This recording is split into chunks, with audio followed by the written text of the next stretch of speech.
எல்லோருக்கும் வணக்கம். நான் ரொம்ப நல்லா இருக்கேங்க. நீங்கள் எல்லோரும் நல்லா இருப்பீங்கன்னு நினைக்கிறேன். நம்ம வீடியோ நல்ல முறையில் ரீச் ஆகி போயிட்டுருக்கு. நம்ம கோழி வளர்ப்பு ரொம்ப நல்ல முறையிலே போயிட்டுருக்குங்க. ஒரு ஒரு தொழில் ஆரம்பிக்கும் போது லாப நட்டம் எல்லாமே இருக்கவங்க இல்லையா? இதே மாதிரி தான் இதுவும் லாப நட்டம் இருக்க தான் செய்யும். அதை ரொம்ப நட்டமாகாத அளவுக்கு லாபத்தில் கொண்டு வர்றது என்ன அப்படிங்கிறது தான் நம்மளோட கடமைன்னு சொல்லுவாங்க இல்லையா? நம்ம முதலீடு வேஸ்ட் ஆகாத அளவுக்கு நம்ம வளர்த்து கொண்டு வரணும். இதுன்னு கிடையாது, எல்லா தொழிலும் அப்படி தானேங்க. அந்த மாதிரி தான் இதுவும். அதனால் கோழி வளர்த்த பெருசாக ஆகலாம், இல்லை நட்டத்தில் போயிடும் அப்படிங்கிற ஒரு நினப்பிலேயே நீங்கள் கோழி வளர்க்க ஆரம்பிக்காதீங்க. இதுதான் என்னோடய முதல் டிப்ஸே. இனி இன்றைக்குள்ள டாப்பிக்கை முதல்ல சொல்லிடுறேங்க.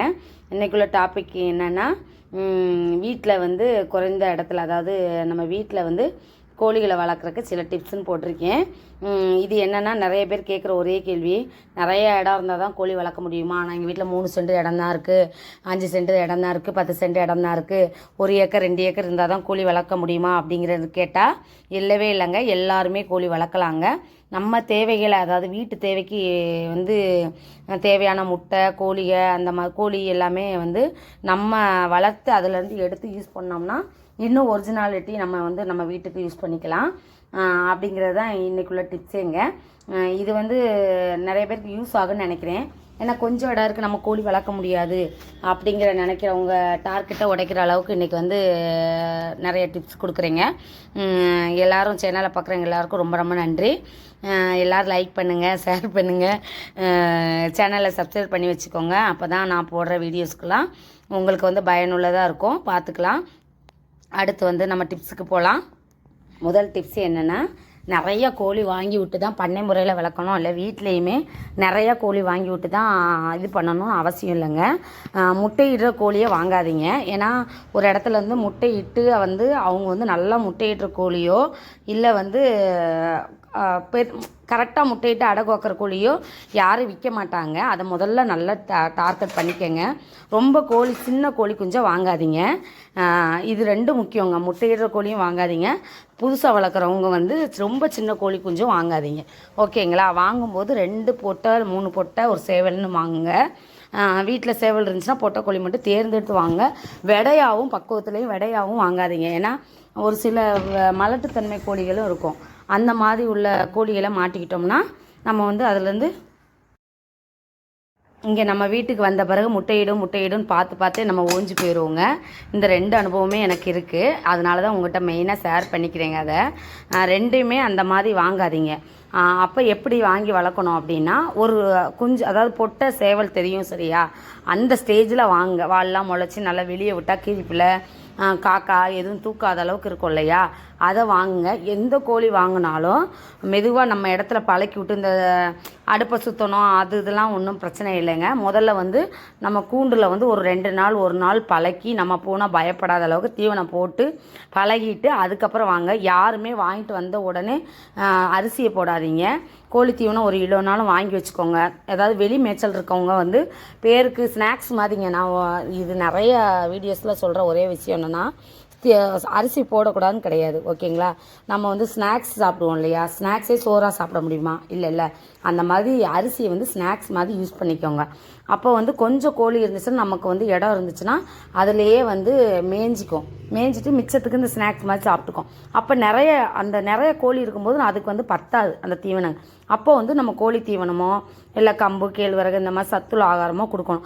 ஒவ்வொன்றே தேர்ந்தெடுத்து சத்துள்ள ஆகாரத்தை தேர்ந்தெடுத்து கொடுக்குறத விட கோழி தீவனம் பெஸ்ட்டுன்னு சொல்கிறோம் சரியா? இந்த கோழி தீவனம் போட்டு வளர்க்குற கோழி நல்லா ஹெல்த்தியாக தான் இருக்கும். கோழி தீவனம் கொடுக்கக்கூடாதுங்கிற மென்டாலிட்டி இருக்கவங்க கரெக்டாக ப்ராப்பராக நம்ம நிறைய நெட்லேயே சர்ச் பண்ணாலே கிடைக்குங்க. கோழி தீவனம் தயார் பண்ணுறது எப்படி அப்படிங்கிற யூடியூப் தான் பார்க்கணுன்னு அவசியம் இல்லை. இதிலே கால்நடை டாக்டர்ஸே நிறையா அப்டேட் கொடுத்துருக்காங்க. அந்த மாதிரியே சர்ச் பண்ணி கூட நீங்கள் கோழி தீவனம் தயாரிச்சுக்கலாம். டைம் இல்லாதனாலையும் அது என்ன சொல்கிறது, ஒவ்வொரு பொருளையும் தேர்ந்தெடுத்து நம்மளால் அரைச்சி அதை செட் பண்ணி கொடுக்க முடியாத காரணத்தாலையும் நம்ம கோழி தீவனத்தை தேர்ந்தெடுக்கிறோம். கோழி தீவனம் நான்லாம் ஒரு 2-3 மாதத்துக்கு ஒரு மூடை அப்படிங்கிற மாதிரி தான் எடுத்துக்கிட்டு இருக்கேன் இவ்வளோ கோழிகளுக்குமே. காரணம் என்னென்னா, 2.5 மாதம் கோழி குஞ்சு வரைக்கும் தான் நான் தீவனம் போடுறேன். அதுக்கப்புறம் சோறாக்கி தேங்காய் புண்ணாக்கை மிக்ஸ் பண்ணி கொடுக்குறேன். அதுக்கு பதிலாக இல்லாதவங்க தவிடு மிக்ஸ் பண்ணி கொடுக்கலாம். வீட்டில் கொஞ்சம் இடத்துல வந்து வளர்க்குறவங்க என்ன செய்யணும்னா கூண்டு கொஞ்சம் ரெடி பண்ணி வச்சுக்கோங்க. காசு ஆனாலும் பரவாயில்ல, நமக்கு இடம் இல்லை. அப்போ வந்து என்ன செய்யணும், ஒரு 10 கோழி நமக்கு நடமாடுற மாதிரி வெளியே மேயறதுக்கு நமக்கு இடம் இருக்குன்னா ஒரு 20-30 கோழி குஞ்சுகளாக நம்ம வந்து செட் பண்ணி ஒரு 2.5 மாதம் வரைக்கும் கூண்டு செட்டப்பில் வளர்த்துக்கலாம்.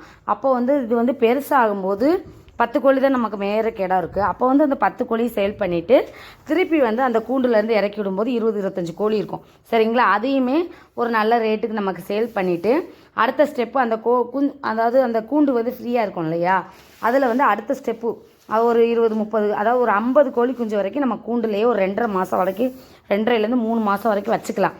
அப்படிங்கும்போது அந்த ஸ்டேஜ் வரைக்கும் நம்ம கூண்டு ரெடி பண்ணிவிட்டு ஒரு 10 கோழி 20 கோழி மேய்தா அதை வந்து சேல் பண்ணிக்கோங்க. திருப்பி அப்போ அப்படிங்கும்போது ரொட்டீன் வருமானம் வந்துடும். அப்புறம் வந்து இப்போ வந்து யாருமே வந்து ஓட்டு வீட்டில் இருக்கிறது கிடையாது. ஓரளவுக்கு நம்ம வந்து சென்ட்ரிங் போட்ட வீட்டில் தான் இருக்கோம். அந்த மாதிரி செட்டப் இருக்கோம்.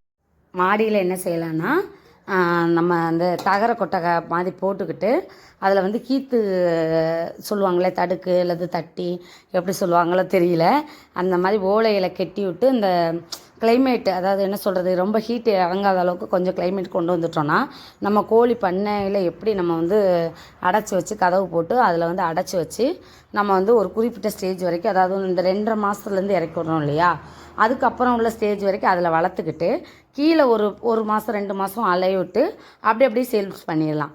அப்போ நம்ம வந்து முட்டை அடை வைக்கிறது ஓரளவுக்கு நம்ம வீட்டிலேயே வந்து செட் பண்ணிக்கலாம். வீட்டிலேயே ஓரமாக ஒரு ரூமில் நம்ம தூங்குகிற ரூம்பை தவிர, அதாவது கொஞ்சம் என்ன சொல்லுவாங்க பூனை இந்த மாதிரி. ஆனால் முட்டை அடை வச்சா ரொம்ப அவுட்டரில் இருக்கவங்க வந்து கண்டிப்பாக பாம்பு வரும். முட்டை அடைக்கோழிக்கு முட்டையோடு இருக்கிறத வந்து பாம்பு இது. அதனால் நமக்கு வந்து தொந்தரவு இல்லாத அளவுக்கு உள்ள இடத்த தேர்ந்தெடுத்து அந்த மாதிரி அடை வச்சுக்கலாம்.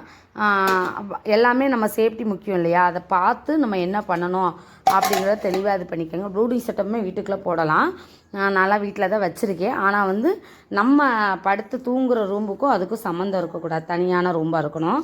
அந்த மாதிரி எக்ஸ்ட்ரா ரூம் ஏதாவது இருந்தால் அந்த மாதிரி செட்டப்பில் நம்ம யூஸ் பண்ணிக்கலாம். இல்லை மாடியிலே ஒரு ஓரத்தில் அதுக்குன்னு ஒரு ரூம் அமைச்சு பண்ணிக்கலாம். என்ன ஒரு கொஞ்சம் இடம் இருக்கவங்க ஒரு 2 கோழி 3 கோழி அடை வைப்பீங்களா, அந்த அளவுக்கு உள்ளது நமக்கு என்ன தேவையோ அதுக்கு ஏற்றாப்பில் ரெடி பண்ணி நம்ம கோழி செட்டப்பை ரெடி பண்ணிக்கிட்டிங்கன்னா ஒரு 10 ரூபா வரைக்கும், ஒரு 5 ரூபா 10 ரூபா வரைக்கும் மாதம் வருமானம். வீட்டில் இருக்கவங்க லேடிஸ் வந்து இதை வந்து கண்டிப்பாக செய்யலாங்க. இதுதான் இன்றைக்குள்ள டிப்ஸு, மெயினான டிப்ஸு. அப்புறம் கொஞ்சம் இடம் எக்ஸ்ட்ரா இருக்கவங்க முருங்கை மரம் வைங்க. கண்டிப்பாக இது நிறைய வீடியோஸ்க்குள்ள நான் சொல்லாத விஷயம். முருங்கை மரம் வைங்க. அது என்ன செய்யணும், முருங்கை கீரை நம்ம பறித்து போடணும், பறித்து வெட்டி போடுறப்போ போட்டுக்கலாம். அது வந்து ஆனால் காஞ்ச இலை காலையில் நான் நிறையா நம்ம கோழிகளை பார்த்துருக்கேன். காஞ்ச பழுத்து விழுகும் பார்த்தீங்களா, அந்த இலையை வந்து நம்ம கூட்டி பெருக்கிறக்கே. ஆனால் ஒரு 2 கோழி 3 கோழி இருக்கவங்க வீட்டில் திங்காதுன்னு நினைக்கிறேன். 10 கோழி 15 கோழி தீவனத்துக்கு அலையிலையா. நான் வந்து காலையில் திறந்து விட்ட உடனே தீவனம் போட மாட்டேன். கொஞ்சம் சாணியை போய் கிண்டி மேயும், அந்த முருங்கைக்கீரையெல்லாம் தின்னு முடிச்சுட்டு அப்புறம் செட்டாக சேர்ந்து கொக்கான்னு என்னை தேடி வருங்க.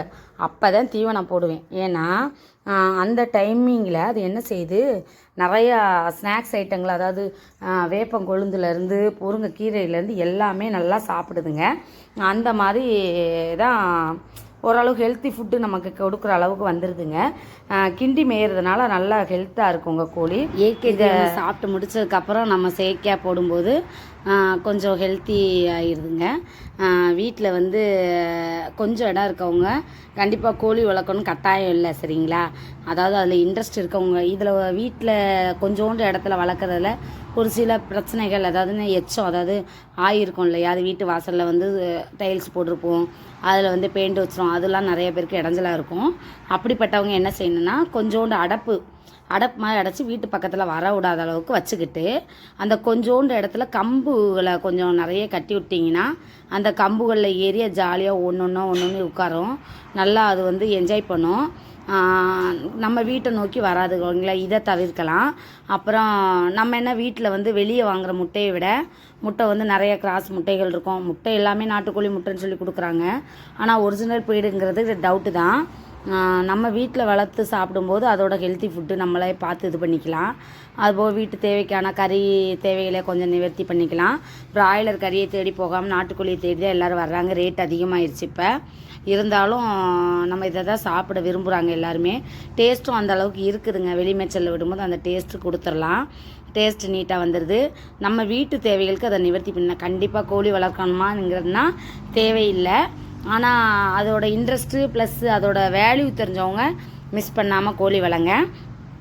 இது வந்து அடுத்த கட்டம் பெரிய லெவலில் போகிறவங்களுக்கும் இதில் ஒரு சின்ன சின்ன டிப்ஸு பயன்படும். 25 சென்ட் 50 சென்ட் உள்ளவங்க செட்டு போட்டு, அதாவது கரண்ட்டு இந்த மாதிரி நிறைய செலவு பண்ணி எடுத்தால் மட்டும்தான் லைசன்ஸ் இந்த மாதிரி வாங்கணும். ஒரு ஆள் கேட்டிருந்தாங்க, அதுக்கு சொல்கிறேன். மற்றபடி எனக்கு தெரிஞ்ச அளவுக்கு நான் சொல்லிக்கிட்டு இருக்கேங்க. பாய், ரொம்ப நன்றிங்க.